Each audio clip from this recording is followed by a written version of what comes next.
So we are live. Good morning, ladies and gentlemen in Dubai, and good afternoon for Japan. I, Professor Takayama of the American University in Dubai, also a practicing architect in Dubai, will moderate today's webinar. Finally, the festive Expo 2020 will be closing its door in a couple of days, and its spirit will be inherited by Expo 2025. Today, we are honored to be able to invite the site design producer of Expo Osaka Kansai Japan 2025. Before introducing the speaker, the primary host of this webinar will give words of greeting. Ladies and gentlemen, please welcome Mr. Noboru Sekiguchi, the Consul General of Japan in Dubai and the Northern Emirates. Thank you for your kind introduction. Distinguished guests, ladies and gentlemen, good morning, Dubai or Arab region, and good afternoon in Japan. My name is Noboru Sekiguchi, the Consul General of Japan in Dubai and the Northern Emirates. It is my great pleasure to host the webinar titled From Expo 2020 Dubai to Expo 2025 Osaka Kansai Japan, Architecture and Design Perspective. First, I would like to express my sincere appreciation to Mr. Sou Fujimoto, who kindly accepted our request to be the lecturer of this webinar. And he is an Expo site design producer for the Expo 2025 Osaka Kansai. I would also like to extend my sincere gratitude to the American University in Dubai for co-hosting this webinar, and especially to Mr. Takeshi Maruyama, the Associate Professor of Architecture, for his effort and cooperation, as well as for taking charge of the moderator today. As everybody knows, the United Arab Emirates has been successfully hosting the Expo 2020 here in Dubai. There are only 3 days left, including today, before the closing of the Expo 2020 Dubai. We have witnessed every single day that the Expo site has been so crowded with so many visitors when it approaches to the finale. While we heard the wonderful and amazing news just a few weeks ago that the Dubai Expo has received more than 20 million visitors. When we turn our eyes to the history of the Expo, we could find fateful links between Japan and the UAE. The Emirate of Abu Dhabi participated in Osaka Expo 1970 at its first time, even before the founding of the UAE. After a half century, the UAE has hosted the Expo 2020 Dubai as the very first Expo in the MENA region, as well as in the Islamic countries. Then the baton of the Expo host will be handed over from Dubai to Osaka. When we are holding the webinar today, there are 1,111 days before the opening of the Expo Osaka Kansai Japan. The theme of the Expo 2025 Osaka Kansai is Designing Future Society for Our Lives. The Expo will provide an opportunity for us to focus on life as the fundamental of our society, and to make us conscious of the links among each individuals, while divisions in a society has been deepening in many parts of the world. The Expo 2025 Osaka Kansai aims to become a laboratory where the world knowledge will be brought and shared together to create new ideas and solutions for global challenges. As you may realize, at the Expo 2020 Dubai, the Expo is the place where diversities are respected, the cultures and lifestyles from all over the world meet in one venue and resonate with each other. And the visitors could enjoy experiencing those different cultures and lifestyles. Let me explain the unique characters of Osaka and the Kansai region, the venue for the Expo 2025. There are many historical and touristic attractions, including some World Heritage Sites registered to UNESCO. Visitors can enjoy a wide variety of culinary in the region that makes visitors to eat too much. And we call that situation as huidaore in Japanese. In terms of industries, the region has developed not only a manufacturing industry that inherits traditional craftsmanship, but also industries with cutting-edge technology. The people are full of human touch, which is the vitality to drive the society.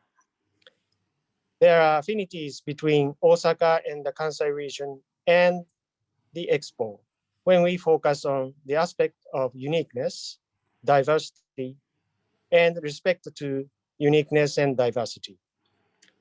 I believe that Osaka Kansai is truly an appropriate place as a venue for the Expo 2025. In this lecture, we will connect Dubai and Osaka through focusing on the Expo architecture and design. Mr. Sou Fujimoto will clarify and share his ideas on how the Expo site will be designed and how to create the special place as a unity in diversity. I hope that today's lecture provides an opportunity for more people to get to know and be interested in the Expo 2025 Osaka, Kansai, Japan. Thank you. Thank you very much, Consul General. So before I introduce the guest lecturer, I just want to explain about the Q&A session. If you have any question, please leave your question on the Q&A box or send a message in chat box personally directly to me. Then I will collect the questions at the end of the lecture and for the Q&A discussions. Also, the Consulate General of Japan want to collect the questionnaires from the audience. So please help. Please join. I think the staff posted the link to the chat box. So please, after the session, please participate in this Q&A session.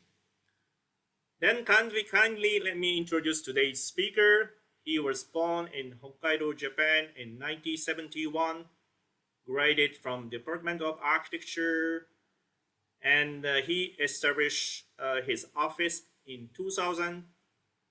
His notable works include Serpentine Gallery Pavilion 2013, House 8A 2011, Musashino Art University Museum and Library 2010, House N 2008, and many more. Among his recent renowned project is the first prize for the 2014 international competition for the second folly of Montpellier, France. It's called the L'Arbre Blanc. I think the meaning is white tree. He won several international competitions with the first prize in various European countries. And in 2020, he was selected as the Expo 2025 site design producer.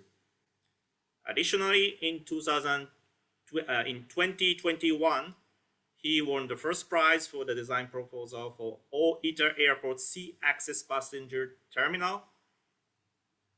And he was also selected as a designer of Hida Takayama University. If people allow me to explain additionally, we are the classmates from the same university, and I clearly remember what we talked in the university and what he designed in his design studios. And this is my precious treasure. So, ladies and gentlemen, please welcome the world-renowned Japanese architect, Mr. Sou Fujimoto. Hi, hello, good morning, everyone. I'm Sou Fujimoto. Thank you very much, Takeshi. It's really great to be together on this like a special occasion. Yeah, as Takeshi was explaining, we were together in the university and spent many nights to talk about the architecture. And yeah, that was like a really precious days. And then it is great to be here together again for this special conference.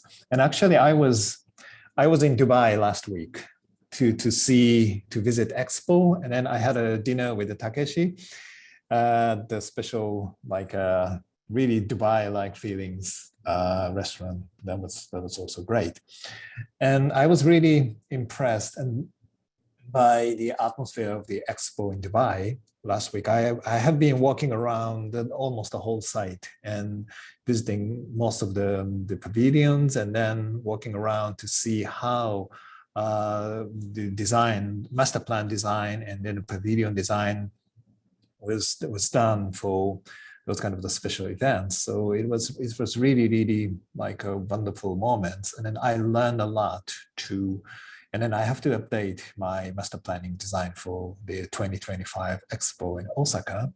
And today, I will show, at the end of the presentation, I will show the master plan of the Osaka Expo, Osaka Kansai Expo. Kansai includes the Kyoto or Nara or the Hyogo and Wakayama and Shiga, all of those kind of the really historical things, as Mr. Sekiguchi-san was talking about. So today, I will talk about my recent works and ongoing works, and then the Expo master planning for around 1 hour, right? So I will share the screen. Okay, do you see this? I'll make it okay, so let's start. The theme or title of my lecture is always the same for more than 10 years, between nature and architecture, because I think this is quite fundamental thinking. Of course, we are designing architecture, but we are more designing our living environment. And then our living environment is made by not only by architecture, but made by the nature as well. So how do we treat both of them together to create our better life is quite important and fundamental topic. And especially it is relating to my background, personal background, because I was born and grown up in Hokkaido. It's a northern island and a place of the full of nature. So I was playing around in the nature and the forest in my childhood days. And then when I get into the university, I moved to Tokyo. As you can see, it's like almost like a completely opposite situation. So crowded, so artificial, so messy in a sense. But I love both of them. This beautiful nature and then those crowded Tokyo situation. I love both of them. And then I learned architecture in Tokyo. And at some point, after I was graduated from the university, I found out that kind of the similarity, strange similarity between those natural forests and then Tokyo situation, because yeah, in the forest, you feel you are surrounded by many trees and the branches, and then the many small leaves. You feel you are surrounded by such a things like protected feelings, and at the same time, you feel you can choose your own way as you like. So it's like open feelings, so protected, but at the same time quite open. And in Tokyo, as you can see, it's visually it's completely different, completely opposite from the natural environment. But you see it like those kind of small pathway. You feel you are surrounded by so many small, tiny, messy things like those flags or electricity cables or the bicycles. All of them are softly surrounding you to create kind of a protected feelings, and still you can find your own way to move around, walk around as you like. So visually opposite, but the structure or the way the environments are created are almost the same, I think. Then it was like a surprising moment to find out such a hidden similarity. And then I thought it could be possible, or it should be possible, to melt nature and artifacts together to create our living environment, not just designing the artifacts, not just designing artificial architecture, but creating the coexistence of both of them. So that was the very, very starting point of my architecture thinking. And then it is not only about like bringing the green into the architecture, but sometimes, yeah, I bring the greens into the nature, into the architecture, but it's not all such a simple thing. It's more like a, how to say, creating coexistence situation of opposite things or different things. Nature and architecture, opposite things are coexisting together, or simplicity and complexity, or inside and outside, or like a whatever kind of those kind of opposite things could be together, coexisting together to create such a the wide ranges of the brightness and the darkness is also something like that, to create such a diversities of the place. So that is, I think, the main topic of talking about the something between nature and architecture. And then let's start to talk about my recent project. This is the housing project in Montpellier in France. The Montpellier is a place very close to the Mediterranean Sea, which means the climate is quite like amazing. It's like even in the wintertime, in the February, you can have a lunch on the terrace outdoor. So, and then their lifestyle has been like enjoying those wonderful weather for more than hundreds of years. So I liked, even though we are making contemporary architecture for the future, but I like to respect those kind of the tradition and the lifestyle together with the nature, like the climate and the sun. Then finally, our solution answer was very simple: to have such a huge balconies for people to enjoy the wonderful weather, and then sticking out from the buildings. And then finally, it looks like something organic, like a pineapple or pine cones or something like a tree, to create the living environment itself. Not like a building, it's more like a living environment for the people. And then this is a view from one of the balcony. Yeah, the biggest one is like a 5 meter wide and then 8 meter deep. So it's huge. And we can have greens on the terraces. But the interesting point is, of course, visually it's quite impressive. But once you are standing on one of the terrace balcony, then you feel your neighbors are floating around you. Like you can see the balconies above or below or somewhere, to create kind of the network or the good relationships of the neighborhood. And it has like the proper distances, like keeping the privacy, but at the same time, it is the distance you can have the conversation with your neighbors. So this is like the achievement of those kind of the feelings of the community or feelings of the neighborhood in these contemporary buildings. Yeah, I feel long time ago we had like in the village, but the contemporary architecture has been developing more like a dividing and making the privacy and then isolations. But in 21st century, I think it is getting more and more important to re-achieve those kind of the human relationships while keeping your privacy, and then finally making the good balances or good coexistence of the privacy and the good communications, and those kind of the like soft networks or the feelings of community was created in this project. So it's not just like the sculptural impact. It's more like a social proposals to recreate the human touch and the human relationships. And this is another balconies. And in this case, this is like the balconies of the two, like a duplex, 2-floor the apartment, and then each floor has its own balconies and connected by the floating staircases and so on. And the shape is rather strange, but it is following to the site conditions. We have a green belt alongside the river. So even though, our plot is this red dot line, but even within our plot, we like to continue this green belt going through. That is why we push the buildings more close to the roundabout.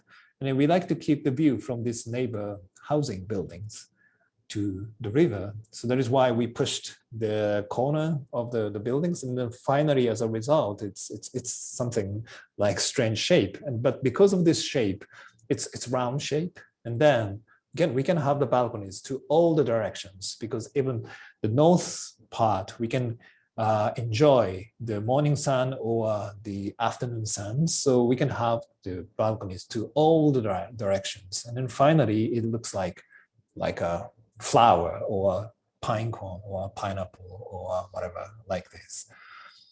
And this is a view of the opening date. So it's most of the balconies are still empty, but now almost all the balconies are filled with the furnitures and the life on it. And that is the very important thing, because it's not like just an object of the architecture, but I like to create this like the representation of the lifestyle or life itself. So this balcony is just a platforms, and then different lives and varieties of the lives are coming out. And then finally, you see this architecture, this building as like the vertical life or vertical village exposed their life itself. And not only having the communications each other between the people who are living inside of this housing, but also for the people who are living around this building, they could feel this like housing is quite open to the neighbors, and could feel the link between the surrounding people and this building. And we can have the rooftop bar completely open to the public. That's also another important topics which serves for this building serves for the surrounding neighborhood. So this is like visually it's quite like a strong and crazy in a sense, but it is the heart of the proposal is to recreate the community feelings and recreate the life relating to the other people, and the recreation or achievement of the lives linking to the whole surroundings. So this is the project just recently opened. It's in Budapest. It is like the Casa de Musica, the House of Music in Hungary. It is in Budapest. They have a really beautiful, huge park in the city center. And this is like a historical park. So it's almost like the natural forest. And then they have many beautiful trees inside. And then our site was in the middle of the park. So we imagine what kind of and this is a music hall, like a complex of the music hall and music museum and a music education program.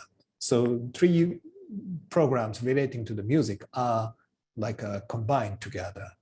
But how to create the place for the music in the middle of the forest? And then I thought about this. This was a sketch I made for the competition, like playing the music, listening to the music in the middle of the forest, and no architecture there. This is already like the place for the music. But then, of course, we need to propose something like architecture. So we try to translate this like a sketch image into the architecture, translate the forest into the architecture like this. Yeah, the left hand, we have the forest, like floating the tree leaves, translated into the floating roof with many perforations so that the sunlight is coming through the roofs to coming down to the ground level. And then we can have like open ground level, open view to the forest.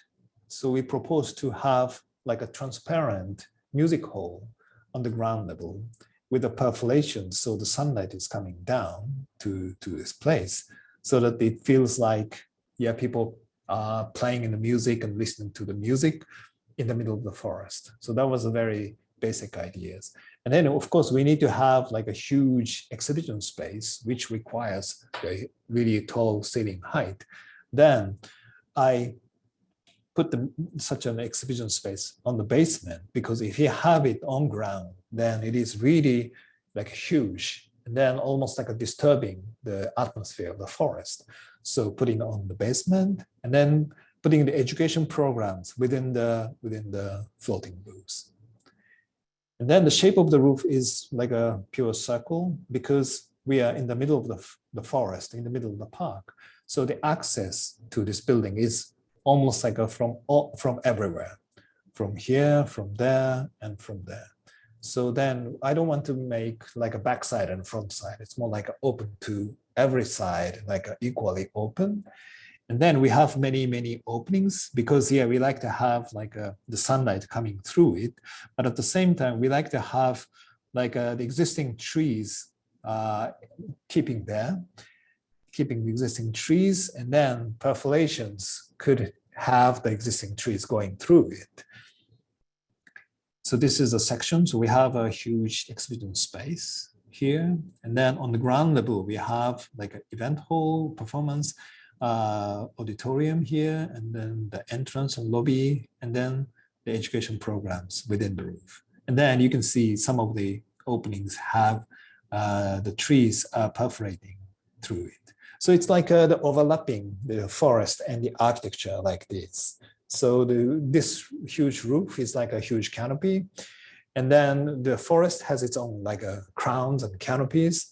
So like a canopy of the trees and the forest and the canopy of this architecture is like overlapping at some point. And then transition from the forest to the architectures are gradually created. And then this is the image. Now this is a winter time, and then in February they made an opening, so no tree leaves, but still, yeah, you see the many trees, and then the columns are almost like the similar expressions. And then this gold color, it is like yeah, for me the first time to use the gold color in the architecture, but it has a reason, because yeah, 2 reasons. One reason is Budapest has a beautiful music academy in the middle of the city, and they have a main hall, music auditorium.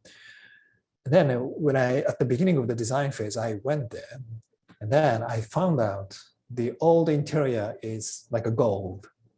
And then if you see it carefully, then this like all covered by the sculptural like a motif of the tree leaves. So the golden tree leaves are covering the whole like auditoriums, and that was very impressive and amazing. So then competition phase, I was thinking about putting the mirror on the whole ceiling so that reflecting the forest. But then the mirror is too strong, I thought, and then mirror just reflects the floors, not the forest, I thought. Then of course, we need to have like a sound observation surfaces as well. So we need to have like some kind of a gap. So the idea is to put the tree leaves like something could be nice, I thought, when I visited the Music Academy. And then what kind of a color? Of course, the Music Academy was golden color, but then what kind of a colors it's suitable for the situation? And I thought about the different seasons. In the springtime, you will have like a light green, beautiful tree leaves. And in the summertime, the color is getting more and more like a dark greens, deep greens. And then in the autumn, it gets more like a red or orange and yellows. It's like a beautiful, colorful forest. And in the wintertime, no greens, just like a grayish and brownish. And then what kind of the colors is suitable for all of those kind of the seasons? And I thought, if it is green, then in the wintertime, it looks like a fake greens. And if it is like a metallic silver color, then in the wintertime, it looks very cold. So finally, I thought if it is a gold, light gold color, then it could be like harmonized with the green colors. And then, of course, in the autumns, it is melting into the yellow and the reddish colors, melting into the forest. And then even in the wintertime, it still keep like the feelings of the sensation and then warmness and welcoming the people feelings. So finally, yeah, we chose the golden color. This is a view from above. Then once in the springtime is coming, then all those trees are having the tree leaves, and then our building is almost like a melting into the forest. This is a view from above, and you see how those kind of the perforations and skylights are created. And some of those kind of the openings are for the mechanical equipments, and the terraces for the office uses. And this is the view of the entrance lobby. We have of course, a transparent glass walls for the entrances. And then this is the skylights to look down the exhibition space. And then this is a staircase is going down and going up to the upstairs. This is a small performance space, half covered by the wooden wall and then half open to the forest. We'll be looking up. So this is the perforation purely open to the sky. Then this is like the tree leaves, of course, geometrically translated. And then we have this black part, dark part. We have like a sound insulation materials so that we can control the acoustic situations, because we are making like a glass box, like as an auditorium. So we collaborated with the sound acoustic engineer, local acoustic engineer and a Japanese acoustic engineer, the collaboration. So the bending of this glass wall is because of the acoustics, and then how to make the sound observation and sound reflections is like we tested a lot. And this is a exterior space under the canopy, under the roof, and the exterior auditorium. So because of the weather climate condition of the Budapest, summertime it is really hot, and wintertime sometimes it snows. We try to create those kind of the protected exterior spaces for the people. And sometimes those kind of the spaces could be used as like a performance spaces. Normally it is used as part of the park. So in this case, yeah, we can say this is architecture design. Yeah, this is like the perforation skylights. This is upstairs, like education library areas. We can have those kind of the perforations as well. So we can say this is like a super artificial, of course, because architecture, but as I said, those kind of the melting point or overlapping point of the forest and architectures are intensely created. And then the experience walking under the trees, and then gradually walking under the trees and under the canopy, and then finally walking to the interior spaces. But the continuation between inside and outside, or architecture and the natures, are well created, I think. And it must be really, yeah, wonderful. Yeah, I like this photo very much because it's like in the middle of the forest, and then looks like kind of the really contemporary architecture, but at the same time looks like the artificial something like a forest and the tree leaves and so on. And even in the wintertime, in those kind of the grayish and brownish, like a tree branches, this golden color is like a tint, like feelings of the life, tint feelings of the like event and performance and so on. And then this is an evening view. So yeah, this is a trial to make a transitions between the forest and the architecture. So this is an ongoing project in Japan, the city of Hida, in the middle of Japan. This is like a small, beautiful city with a traditional, like a old heritage city center. And then this city is surrounded by the mountain. And then we are planning to make the university, new university in this region. And then this is like the main, how to say, main view of the university. And it looks very kind of a strange in a sense, because it's just like the big hill or a huge, like a Japanese stone garden or something. But it is intended to create such a special view. From above, the whole university is like this. It's alongside the river. And then, yeah, next to the local residential area. And then this is the huge hill, which is like this. And then the reason why we made this huge hill as like the representation of the university concept is like this university itself is based on this local town.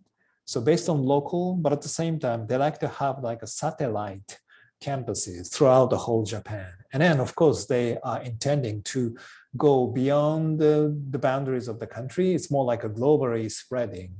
So it is like a, again, coexistence of the locality and the globality, local and global. And based on the really focusing on the local situation, but at the same time, spreading throughout the whole world. And how to create kind of the representation or symbolic view of those kind of the concept of the university. And then finally, I found out the one shape. It's like a bowl, but half-cut bowl. And then this half-cut is important because of this, it is like an amphitheater, really facing directly to the local neighborhood. And then creating such a, how to say, community feelings by this half-cut bowl. But on the other hand, if you look these directions, then it is really like focusing on this place, local community. But if you look to the other side, then the view is like this. And then this view is like a view is cut by the sky and the mountain. And you don't see what is happening behind this hill, which creates like a kind of curiosity, what is happening beyond that. And then that was the inspiration I got when I visited this town, this city, because the city is surrounded by the mountain.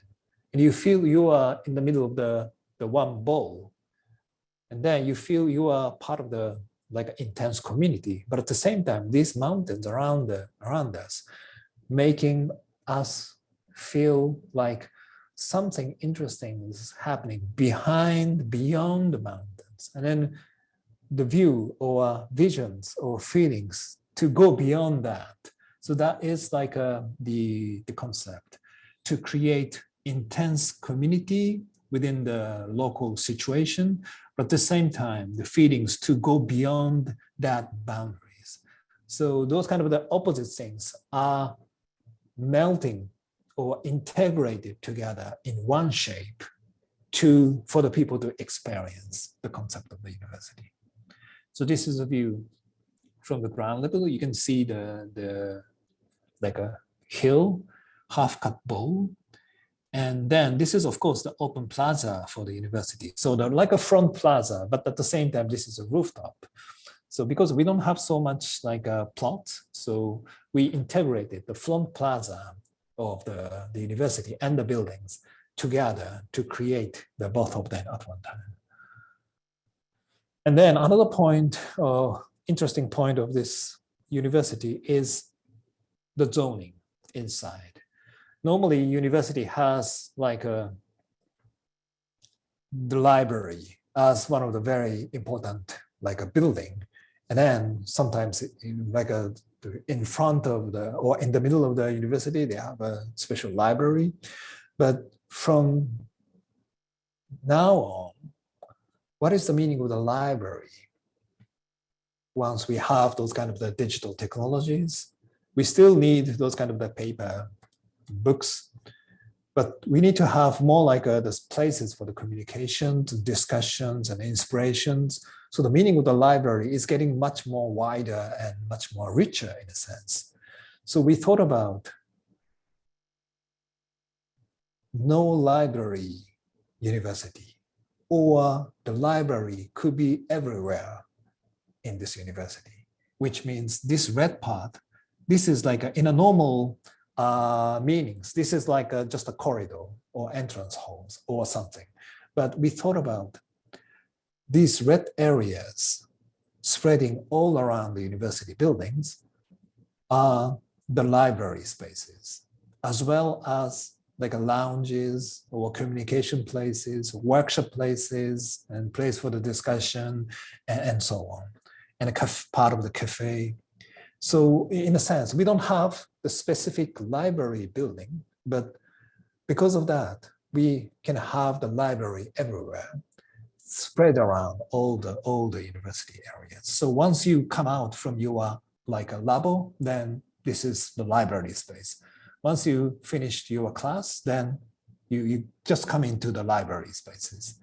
And then once you go to the toilet, then you go walk through the library spaces. So library is everywhere. And library is always part of your like life in the campus.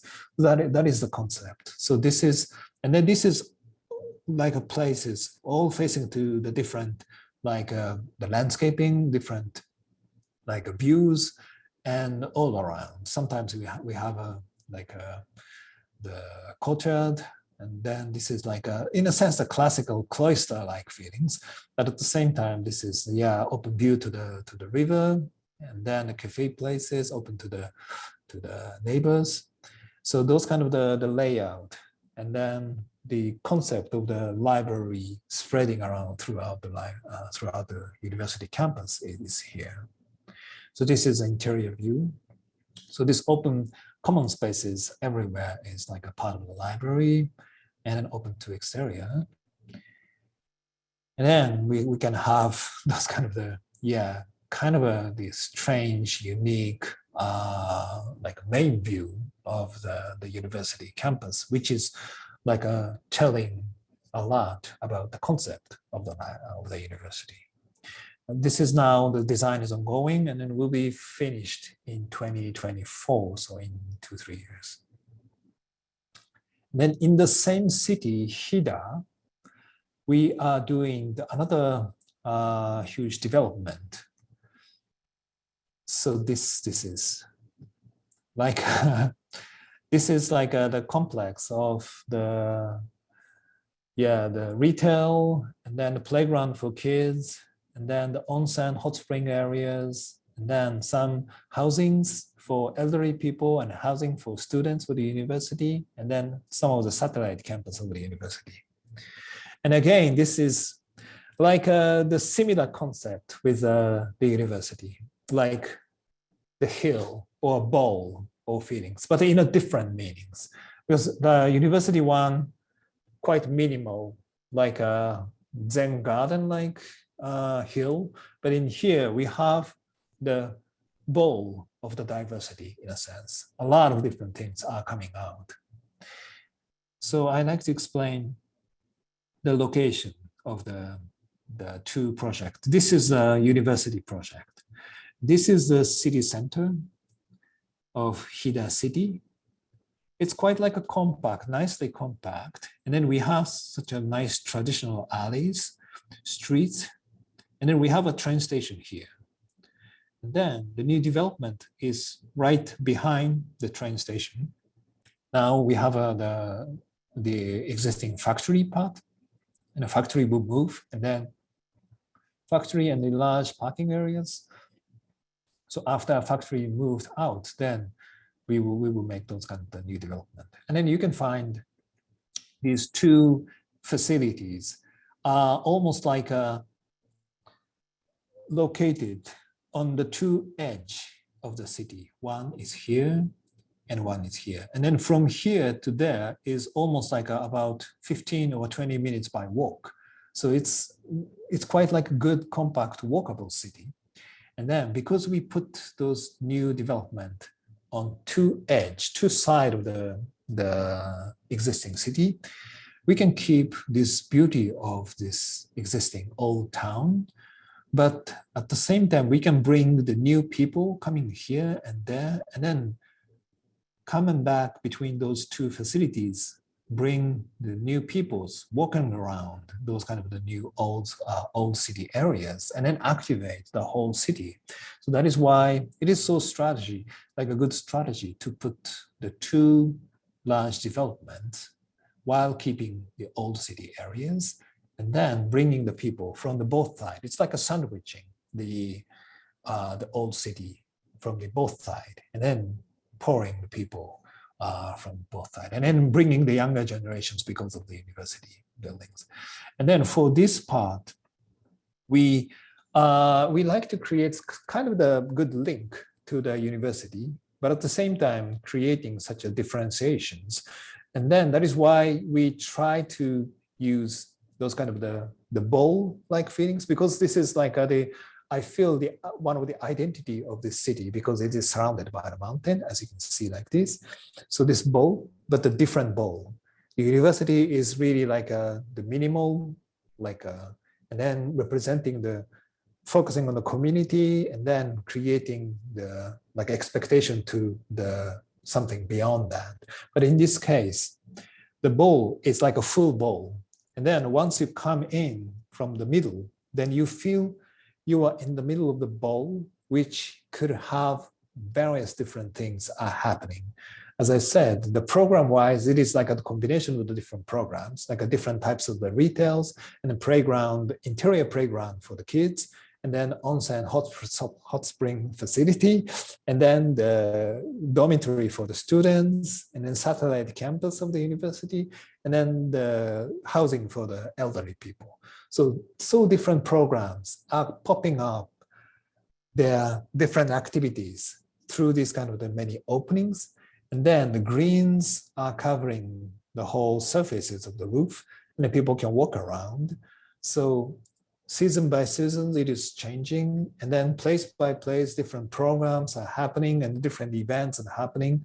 So this is like the contrast and differences between the university project and this urban development, but still keeping the same concept, like a bowl. And then in this case, you can see we can lift up all the edge, so welcoming people from all around. And then once you are in, then you feel you are inside of the small world in a sense. And then we have many different programs, and then expressions, and then events are happening within this bowl. So it is like the diversities are happening within this one bowl. So this is the plan. This huge bowl and different programs like a retails. This pink is a retails, and then the interior playground, kind of the hot spring, onsen, dormitory, and housing for the elderly people, and the satellite campus. And then we can have the access from all the different directions. And then we have like a central plaza, which is connecting to the ground level to the roof level. So this is a view from the train station directions. And then as you can see, it is like a quite like welcoming because all the edge is lifted up. And then inside, we are creating those kind of the small alley, which is reflecting the traditional alley is of this old town of Hida, and like making the good link to the experiences walking around. And of course, those kind of the, kind of the labyrinth-like feelings is making the good contrast with this one roof or one bowl feelings, because you can find many different scenery here. But then once you are coming up to the roof, then you can have the one very strong scenery. And this is like the connecting point to the ground level to the roof. This point, it has a gap, but we can have like a handicap smooth access point on the other hand, on the other side. And then some of the elevators is bringing people to go up. So this is also now under the design process and will be finished almost the same as the university or a bit later. But because of the strategic layout of this two development, I'm thinking it is quite like exciting to have both of them in the same concept, but completely different like atmospheres in it. I will show a bit the crazy skyscraper, which is happening now. This is right in front of the Tokyo station. And this could be the tallest skyscraper in Japan, 390-meter high.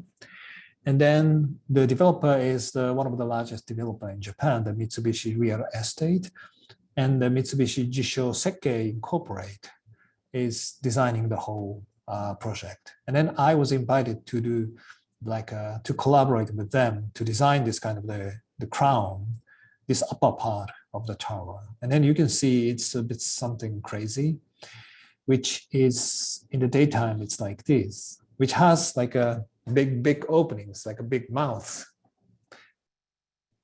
And this is something like a new proposal in those kind of the high-rise building, because normally the high-rise in the upper part, we have a really strong wind and then we need to close off. And then finally, we don't have any like openness, and then we just make a shape of the crowns and something. But we like to create, not just because 390-meter is not too tall compared to the, of course, Burj Khalifa, or compared to the other many skyscrapers in China or in other places. So we should not compete by the height, or we should not compete by the shape. But we like to propose something like the place for the people as a value, new value of the high-rise building, and then bringing the nature into that. And then program-wise, we have an office as the main part, but we have a hotel on the upper part. And then around here, we have like the reception of the hotel and the gym and the pools and the restaurants. So those kind of the different programs are around here. So that is why we like to make it special, and we like to make different from the other normal regular repetition of the floors. Then if you zoom in, it's like this. It's almost like a 30-meter gap. So it's huge gap, because it's like this width is almost like 100 meters. So it's huge. And then what we propose here is something like this. It's like a huge hill, like a hilly landscape, an open garden floating above the 300-meter high. And then in front, you can see Mount Fuji there. And then because of this is sloping, then we can have different levels, could have like the intersections to different floors, and different programs could have like an intersection and then could meet to each other in this one surface, like interactive relationships could happen. And then we have like a hotel on the upper part, but in the middle of this upper floating volumes is open, because the hotel rooms is around the surface. So then this huge garden, like in the sky, is open to the sky. And so rain comes in and then trees is growing. So it is like a sky gardens. and sky hills. So bringing such a natural landscape and the natural features above the 300-meter high, and then creates the new, like a public space or the place for the people, or new plaza in a sense in the city. So that is the like intention to create such a kind of a, yeah, craziness of the design. And then I'm hoping it's not just like the competition of the shapes, but bringing such the values of creating the place for the people, or bringing the values to create such a natural landscape above the sky high rise. It's we are proposing something for the future, I believe. And one more proposal, which is happening in China. We won the competition in Shenzhen to design the huge museum to show the development, urban development of the city of Shenzhen. And the location is quite like a monumental in a sense. So we have like a central axis. So that is why we, as an exterior, we propose such a quite like a simple box shape to react to those kind of monumental locations. But you can see this box is rather translucent, because inside we have many stacked boxes, like the city inside, and then floating pathway, like a floating gardens. And then those skins are almost like a filters, which is controlling the daylight, but bringing the daylight in to make the whole interior as part, kind of the exterior part.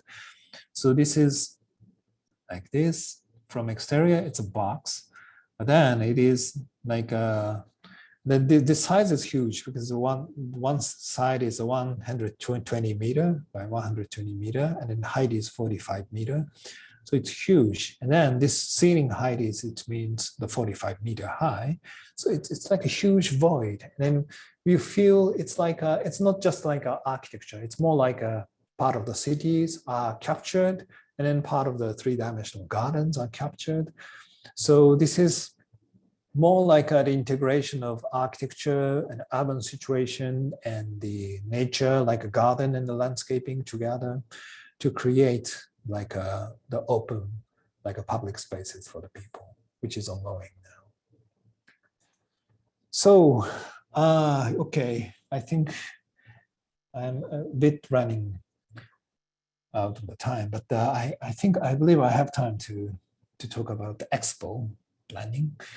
Expo 2025, Osaka, Kansai, Japan. And this is the aerial view. The location is like the artificial islands in Osaka Bay. This is like the city center of Osaka. And yeah, those areas are also like artificially like a created land. Now this is the plot. And we have like a huge water areas. Then we have a big ring here. This is like the sunset view. And of course, as you can see, the strong characteristics of this master plan is this huge ring. And then within this ring, we have all those kind of the international pavilions here, and restaurants and something. And then out of the ring, we have also several like restaurants, and then the corporate pavilions and the Japan pavilions and the theaters and so on. But this ring is like the key of this project. Because, yeah, as you can see in Dubai Expo, the Expo is like the place of the diversity. But at the same time, it is quite like interesting to see how the whole world, so many countries with so many different backgrounds are coming together in one place to be together, coexist together, spend almost like a half year. So those kind of the unity feelings is also very, very exciting. So the diversity and unity is always like the key concept of the Expo, I think. But how to create the diversity and unity at one time is the key. And then, of course, in Dubai, you have a very wonderful master plan to have like a very impressive dome in the middle, and then those kind of the like a, I don't know how to say, the flower, like a flower, or like a, yeah, it's like a very strong, beautiful patterns. And then in our case, the size of the plot is rather or much smaller. So we created one ring to connect all the pavilions.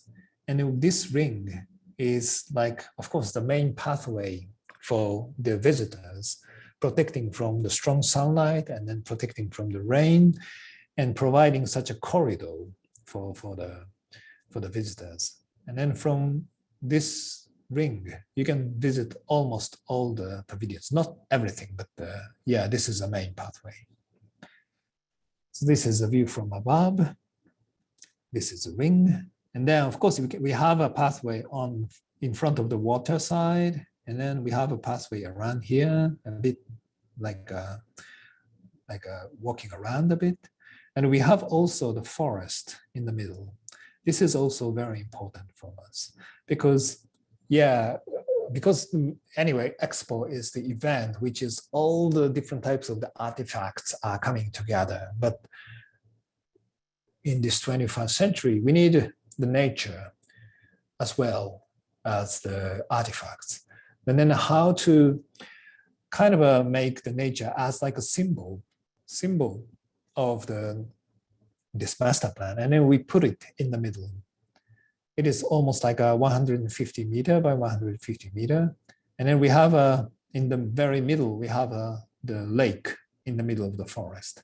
So this is like the quiet forest nature part, and something like representing like the Japanese philosophy, respecting the nature as like the best important things. But at the same time, it is surrounded by such an artifacts, and then this ring is super artifacts, but like a reacting this forest in the middle and the ring. And then we are planning to make this ring by the timber structure. That is the quite important things for us. Because now, from now on, of course, for example, I have an office in Paris, and then in Europe, they are rushing into the natural material constructions. And then, as you know, Japan, especially this Kansai area, Kyoto or Nara, it's been like the place of such a traditional timber Japanese architecture has been developed. And we still have many like historical timber architectures. Some of them are more than 1,000 years old. So yeah, I like to reinterpret those kind of the Japanese traditional timber structures, timber architectures into the latest contemporary architectures for the futures, using the timbers and then creating such a huge constructions. This is almost like their diameter is 550 meter. And then if you walk around this, it's almost like 2 kilometers as like one cycle. So it's huge. And then the height is inside, it's 12 meter high. And then outside, it is like a sloping up. So outside, it is like 20 meter high. So it's like a kind of such a construction. And then why this top of the ring is sloping? Because we are bringing the visitors up to the top of the ring too. So this is not only just a roof for the ground level visitors, but also people can come up to the top of the ring. And why this is like a sloping up, like a bank? Because I thought about, of course, Expo is like a special event, and what kind of a monumental construction could happen? Of course, this ring is quite monumental, but still it is like 20 meter high, and then it's not that huge as like the monumental. But I couldn't imagine to create something artificial things as like the monument for the future in the 21st century. especially in Japan, because Japan has always think about the nature as some of the mountain as like the monument, or the natural like a river as like a monument. So I thought about, if it is happening in Japan, some kind of the natural phenomena or natural landscape could be like the main monument in a sense, and what it is in this location. And I thought about the sky, because when I visited there, because still it's just like the flat land, nothing's happening. So nothing on the ground, and you only see the sky, huge sky. And this is the photo I took at the time. And then I thought about, wow, this huge sky could be very precious. And we are all of the world are under this one sky, because sky is surround the whole world. And if we cut the sky like this, like a circle, by this bank of the floating ring, then you feel one sky in front of you.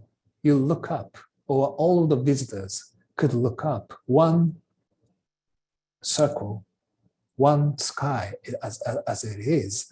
And this could be kind of a symbolic monument for this expo site, I thought. That is why I made this ring, to create those kind of the view. And of course, every day, every time we look up the sky, so it's not special. But once it is cut out by pure circle, and you only see the sky above as like a pure circle shape, that must be very, very special. And then people can imagine from Japan or from Dubai, from everywhere, anywhere, people can look up the same sky at the same time. And then we are sharing the sky. That is like representing the unity of the whole world, I believe. So that is the kind of the message from my side to design this kind of to designing this master plan. So this is the view of the above the ring. And then this, at the time, this is just a white surface, but now we are making this upper surface of the ring is more green. So it could be more like the green hill, and then you see the sky and so on. And then of course, you can look down the whole expo site, this providing another different view of the whole complexity of the expo. And then at the end of the presentation, I like to say one more thing about this sky. As you know, this is the left hand, you can see the photo of the Expo 1970. This huge roof is made by Kenzo Tange. And then this is like the Tower of Sun, designed by the Taro Okamoto. This tower is still there. So the only one things we are having remaining on the expo, previous expo site. But anyway, this was like a really huge success and amazing things. And then we have like another expo after 55 years coming back to Osaka again. But yeah, you can see this photo. This is Kenzo Tange huge roof. It is like almost like a 100-meter wide and then 300-400-meter long. It's huge roof. But then they have a one circle openings. And then this tower of sun is coming through this roof. Then they have a sky like this.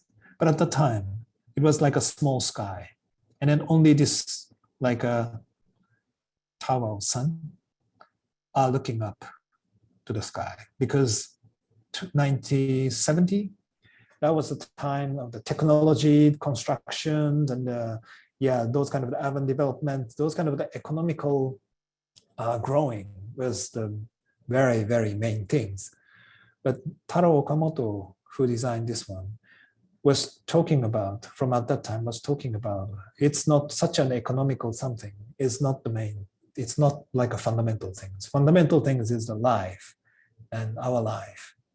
And now the main theme, yeah, as Mr. Sekiguchi-san was talking about, main theme of this 2025 Expo is our life. So after 55 years, this message from Taro Okamoto is now coming back.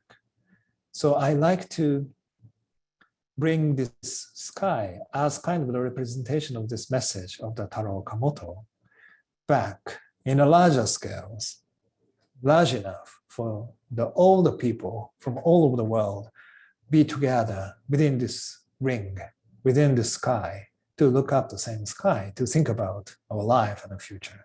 So this is like a kind of the heritage of our previous Expo 1970, link to the next Expo in Osaka 2025. So that's another message of this master planning. But anyway, we only have 3 years, and the design process is ongoing in a very rush, and the chaotic situation could happen as people in Dubai already experienced. That must be exciting, and hopefully all of you could come to Osaka to visit this like next expo together with us, and enjoying all those kind of excitement of the pavilions, and then the contents, and then the movies and the theaters, but at the same time those quiet forests, and then this beautiful sky of Osaka as well. So thank you very much. This is the end of my presentation. Thank you.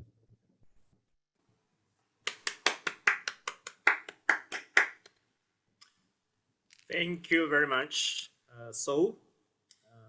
Thank you very much for showing us a series of very wonderful, impressive projects, including the recent ones. So, ladies and gentlemen, please, if you have any question, please post it on Q&A box, and I will select several questions for the Q&A session. And also, before you leave, please join the questionnaires posted by the consulate. It's in the chat box, so please help them to collect your feedbacks. All right, I'm personally glad to see, I'm very touched to see he maintains his theme from when we were students. And actually, I strongly remember in the design studio of housing, he proposed a botanical garden within the house.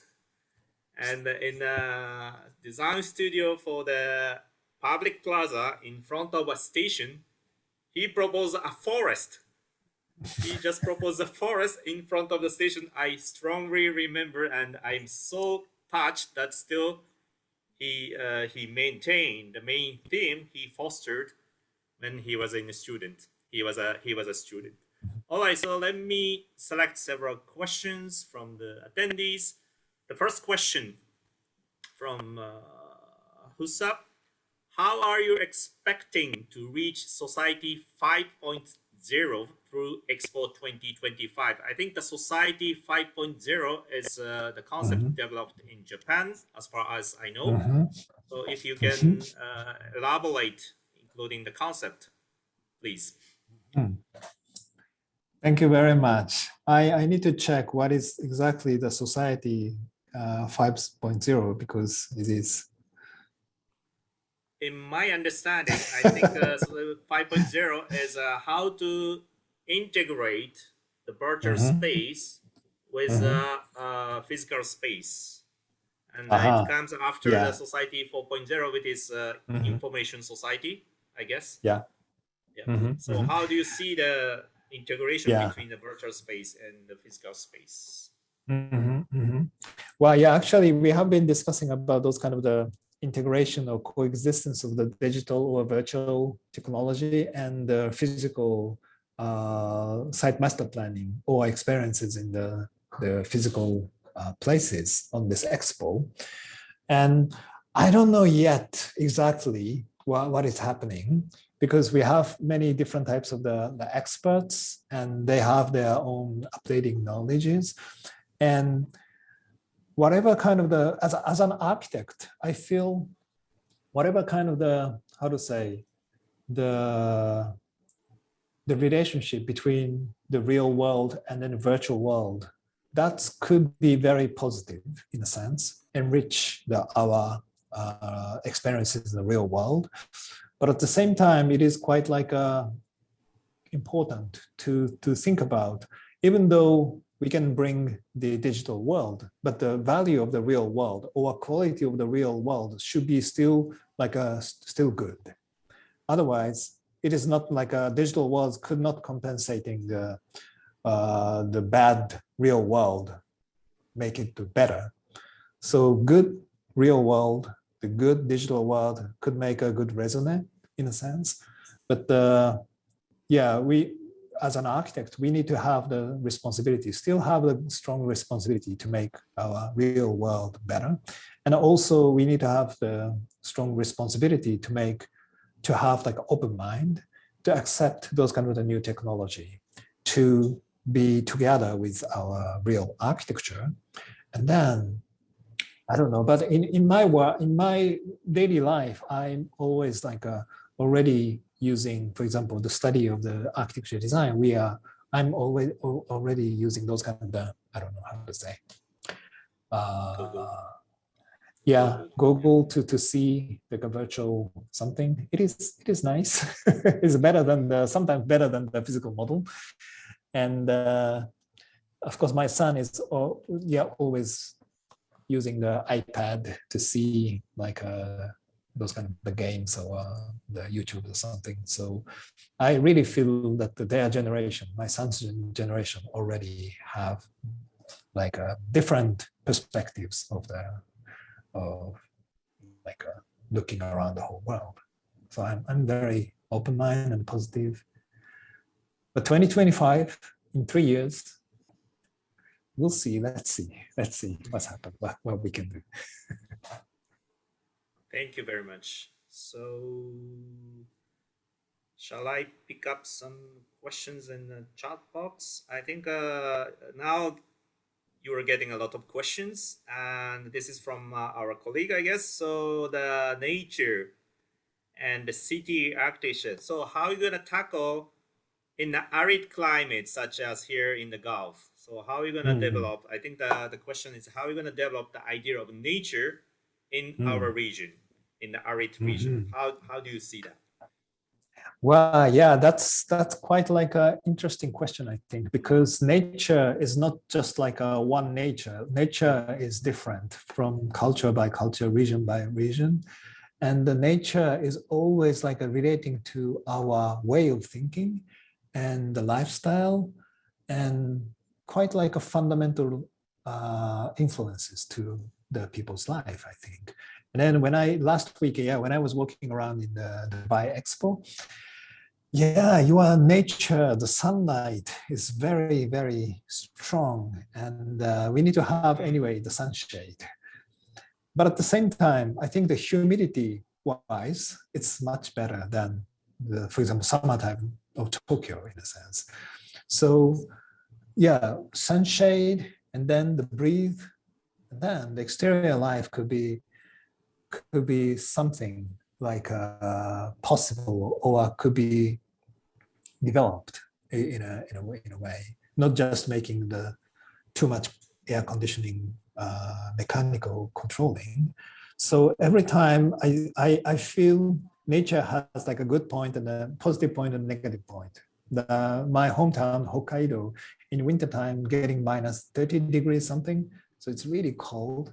But then the snow is beautiful, and sometimes you feel a bit warm in the snowy day, in a sense, or something like that. So it is quite exciting, or could be creative, to see which part of the nature of your culture or our culture could be positive or negative, or some of them looks positive but could be negative, or looks negative but could be turned or changed into the positive aspects by the creativity or imagination of us. So yeah, in that sense, yeah, I feel, yeah, the creative people from your culture could reinterpret your climate or your natures, and then creating something special and amazing. And then we, from the different regions, we will be surprised, and then we can get an inspiration from that.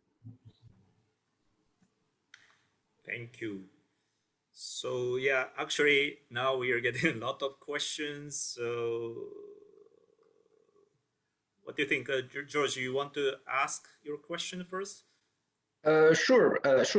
We unfortunately we have to be very selective with questions because we cannot ask all of them. So because they are a lot and they are keep coming. So please, I apologize. We cannot ask all the questions. We just, Takeshi will choose some, and then I will ask also my question. But first, I would like to really thank very much Sou Fujimoto for doing this. This is amazing. The presentation is amazing. And the most interesting and beautiful thing is your relationship between human space and nature. And I think that is fascinating in so many ways in the project that you showed. My question is actually about your visit to the Expo 2020. And I would like to ask you if you have any special pavilion or any special space that you visited that you felt special about, that you can communicate to us. Mm-hmm, mm-hmm. Well, thank you very much. Yeah, I found many very impressive special things in the site of Expo. Yeah, for example, of course, the gate made by the carbon fiber by Ashif, my friend, was really, really impressive. And especially different, like in the morning time or in the sunset or in the evening, it looks so different. And then it looks always so beautiful, but looks so different. And then, of course, like a dome in the central plaza is really amazing. And I understand this is like the largest dome in the world ever built. And but the dome, of course, not only the construction, but how they use those plaza as like a continuing performing or the event and something activities is so nice. And then those kind of sunshade throughout the whole pathways was also really helpful. And then it's really nice. And as for and I also like those kind of the benches and some sunshade. It's like I don't know how to say. Yeah, the unit of those kind of the benches, and some parts gets bigger and some parts smaller. So those kind of the units could be modified to place different places were very nice. And as for the pavilion, yeah, the architecture-wise, like a Brazil pavilion was very nice, just to make the coverage, and then the water fields where all the kids are playing around and they scream around. That was very nice. And of course, yeah, I was more like a sympathetic to the Swedish pavilion, which is like a forest, of course. And then the Pakistan pavilion was also very nice. Not only the architecture, but the contents, especially the movie inside, to show their natural features, and then also show their the traditions was very, very impressive. And of course, the Japan pavilions, very nice. And I was happy to experience, because it's quite like a popular, so it's quite like a limited, I think, to chances to experiences. And then, of course, UAE pavilion, UAE pavilion, it's like, and especially the environment around the pavilions, like a sunken garden, was really like looks like a paradise, and it was very nice. And then, Bahrain one, by Christian Carrots, my friends too. it's crazy, my friends. It's so experimental, and I really enjoyed. Then, of course, the Saudi one is huge, crazy.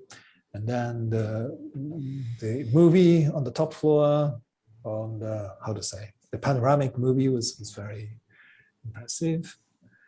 And kind of the crazy futuristic expression of the last part of the mobility pavilion was also, yeah, huge, three-dimensional. And then I was almost like lost in the, yeah, that was also crazy. And a huge cantilever of the sustainability pavilion was also very nice. And yeah, so I really enjoyed, and then the Austria pavilion, as an architecture, Austria pavilion was very impressive because it is like a regular structure, but the variety of the spaces, and then without any air conditioning, the inside is quite like a comfortable situation. So that is like a quite like a good architecture, I think. And yeah, many. I'm now back in Japan, but I'm still posting my photos of the Dubai Expo in my Instagram. So please check. I will see. Yeah, and then the waterfall in the middle was very amazing. That was when if I am a kid, I could be crazy with that. Yeah, the waterfalls. That must be wonderful. And the Singapore one was also very nice. Yeah. Thank you very much. Thank you very much. And then also the one by the Takeshi is also very nice. Thank you very much. Thank you very much. Thank you very much. And maybe we have to close the session soon. But let me just combine several questions in the box. So, did you take any inspiration from this Expo 2020 Dubai, and what will be the challenge in Expo 2025? I think several people are asking about what you found in Expo 2020 Dubai, and what will be the challenge, or what kind of things you will take to the next stage. Yeah, actually, I learned a lot, especially how important are those kind of the sunshade in a various different way. Not only just one shade, but some of them quite personal, some of them quite larger, and something in the middle. And together with the sunshade, the place for seating. And I was impressed. You provided the varieties of different places for people to sit. Sometimes it's like a benches, but sometimes it's like a part of the landscaping, and then doesn't look like a benches, but could be intended as like a seating places. So all of those kind of the places for sitting, because yeah, after a few hours or many hours walking around, I like to sit, and then that's very important.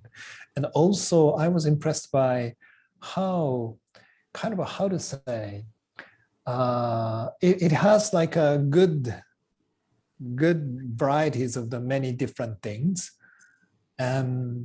because it's like a festival, it's like the big event. So it's not necessarily to be the too clean situation, but it could have more like a, yeah, kind of a positive message situation. And then it's not only about my master plan tasks, but also we need to talk with the operating people and other peoples, but how to activate the whole atmospheres is very, very important.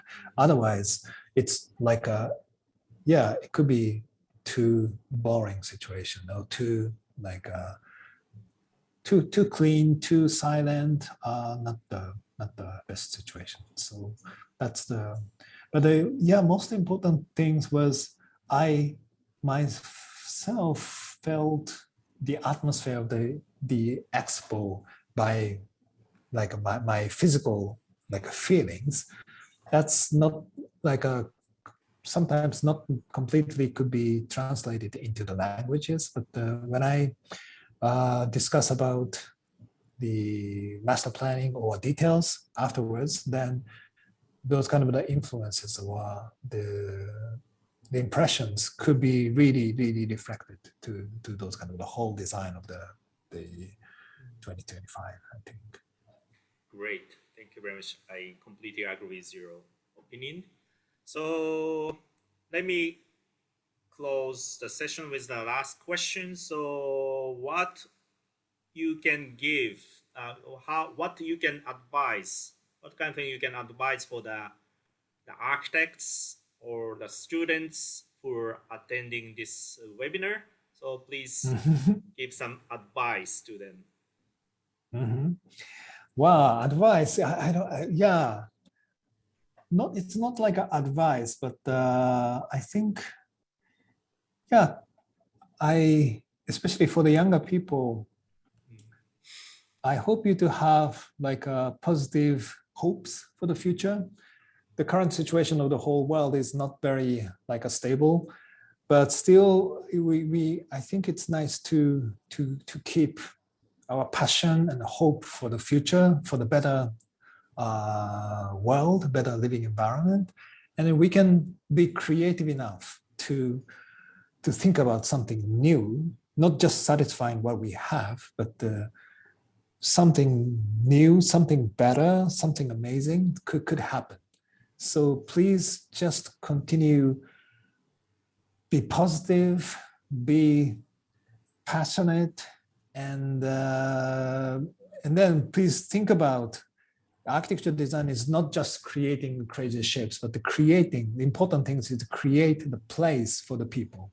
That is the most important things. And then for that, I think important things to be quite honest to yourself, to the whole world, to anybody. So that's I believe it's very important things. And then I myself is always like thinking about it for me too. Thank you so much, Sou. It was amazing. Thank you very much, everyone. And please send him applause if you can. And thank you very much, Consul General, Mr. Sekiguchi-san as well. Thank you, Mr. Sekiguchi-san. Yes, thank you for Consul General. Thank you so much for being here. Thank you very much. Thank you. Okay, so we will close the session. Okay, so that's it. Yeah. So thank you very much. See you soon somewhere. See you in 2025 in Osaka.